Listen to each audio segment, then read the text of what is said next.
Bonjour à tous et bienvenue dans cette nouvelle vidéo. Aujourd'hui, je vais répondre à la question pourquoi est-ce que le fait que je ne cherche pas l'amour, justement, j'ai plus de chances de le trouver.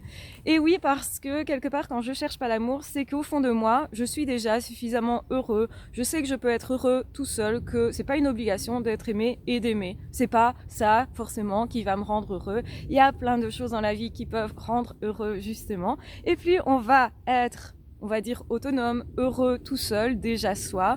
Et puis on considère que les relations, c'est un peu la cerise sur le gâteau. Le gâteau, ce serait notre état de bonheur, de bien-être. Et s'il y a des relations, eh bien c'est peut-être mieux, on peut partager. Bien sûr, je ne dis pas rester tout seul, c'est l'idéal. On est quand même des êtres plutôt sociaux, donc on va chercher le contact, on va aimer ça, prendre plaisir éventuellement à partager avec d'autres personnes, et pourquoi s'en priver finalement si ça nous fait du bien, nous apporte vraiment des choses plutôt chouettes. Donc plus on va avoir un état de bonheur qui est satisfaisant soi tout seul, et plus on va avoir tendance d'ailleurs à réfléchir sur nos relations et choisir des personnes qui justement nous apportent du bien-être, justement des personnes qui vont prolonger ce bonheur, et moins on sera tenu de rester justement dans une relation toxique parce qu'on sait que tout seul on sait se gérer.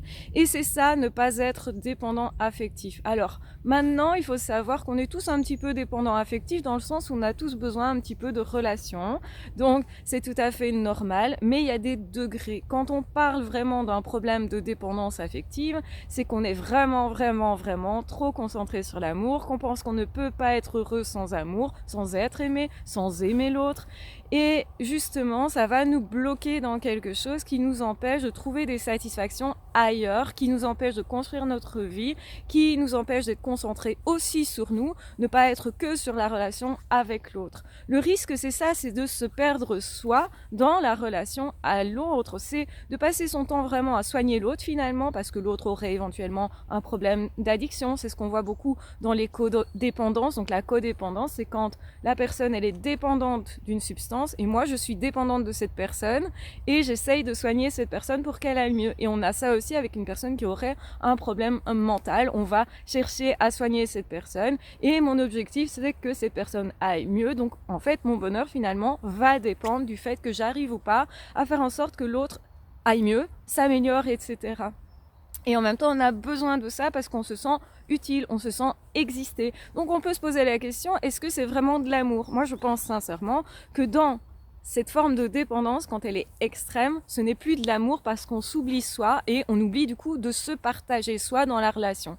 Être en relation avec quelqu'un, c'est être en face de quelqu'un qui s'aime suffisamment pour se montrer à l'autre, pour accueillir l'autre, pour ne pas prendre la mouche à chaque fois qu'on fait une remarque sur des éventuelles caractéristiques que l'autre a, qui sont vues du coup comme des défauts, comme quelque chose de grave.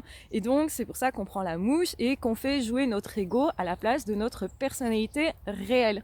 Donc ce qui se passe, c'est que quand on est en couple avec quelqu'un et que la relation est équilibrée, il y en a un qui donne, l'autre qui prend, et puis l'autre redonne au premier et le premier prend. Donc il y a un équilibre dans la relation. C'est pas toujours le même qui donne, qui essaye de sauver l'autre, qui essaye de le guérir, etc. Le problème de la codépendance ou de la dépendance, c'est que justement, les deux imaginent qu'ils ne peuvent pas être heureux sans l'autre. Alors qu'en fait, il y a plein de façons d'être heureux. Donc quand on est heureux déjà, soit tout seul, on a déjà une base solide d'estime de soi, on s'aime bien, suffisamment, ça va, on va dire, et on a en plus des passions, des choses à partager, on est quelqu'un de chouette naturellement, on est beaucoup plus naturel parce qu'on n'a pas peur que l'autre vienne nous appuyer sur nos blessures, on n'a pas peur que l'autre découvre qu'en nous il y a quelque chose de fragile et d'inavouable, et donc on ne se cache pas en fait.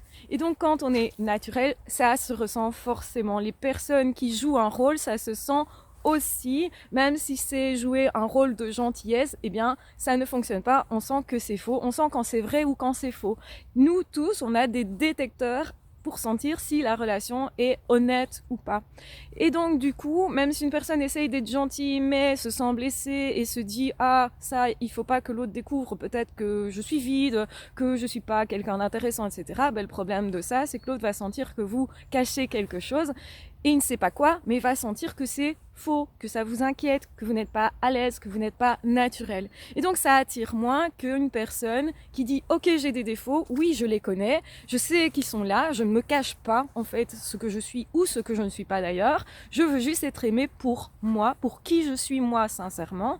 Et mon but c'est pas de trouver quelqu'un qui m'aime et que tout le monde m'aime. Mon but c'est juste trouver quelqu'un qui m'aime tel que je suis, et c'est pour ça que j'ai tout à être naturel, que c'est un avantage d'être naturel, donc j'ai intérêt à être naturel pour montrer qui je suis sincèrement, parce que je veux être aimé pour qui je suis, je veux être naturel dans la relation, je veux partager vraiment ce qui me fait vibrer moi, et pour ça il faut déjà que je me fasse vibrer moi-même. Donc l'erreur c'est de croire que c'est l'autre qui va me rendre heureux, parce qu'en fait c'est moi qui me rends heureux, c'est moi qui me rends triste et malheureux d'ailleurs, en tout cas qui laisse perdurer une émotion ou une autre. Si je sais à la base que j'ai cette capacité moi de me réparer, moi de me rendre heureux déjà, j'ai pas peur, ou en tout cas j'ai beaucoup moins peur d'être en relation avec l'autre, je sais qu'on va progresser ensemble, je suis prête déjà à me dire ok, je suis prête à accueillir l'autre avec ses caractéristiques.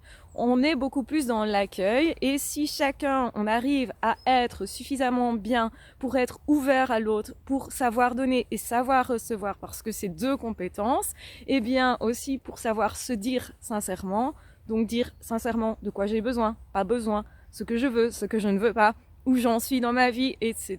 Et ne pas me cacher, mais plutôt montrer ce que je suis tel que je suis pour le partager. Donc ça demande du courage, ça demande de l'ouverture, ça demande de la confiance en soi que de faire ça. Mais il n'y a que à ce moment-là qu'on va vraiment se connecter l'un à l'autre, vraiment être sincère l'un par rapport à l'autre et créer vraiment quelque chose ensemble, parce qu'on l'aura décidé, parce qu'on l'aura aussi vécu, et ce sont les ensembles de vécus qui, mis l'un bout à bout, va créer l'histoire d'amour, l'histoire d'amitié, l'histoire de partage, l'histoire de collaboration au niveau d'un travail fabuleux. Et donc du coup, on va vraiment sincèrement pouvoir partager beaucoup, donner, recevoir, dans un sens, dans l'autre, etc.